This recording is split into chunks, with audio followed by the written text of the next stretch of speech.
Hello, in this video I'm going to show you how to adjust UPVC windows to eliminate any drafts and help to reduce your energy bills. Very easy to do, just need an Allen key. You enter the Allen key into the lock and you've got the option to turn the actual lock, as per the video, turn to the right or turn to the left. By turning to the left, that will enable the seals to be really tight. If you do that to the top, middle and bottom, you'll get a much better seal, which will eliminate any drafts throughout your home. Check the seal from the inside of the window, so you can see there.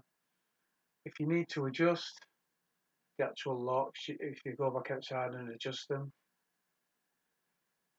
we would also suggest to lubricate the locks, just for longevity, just making sure the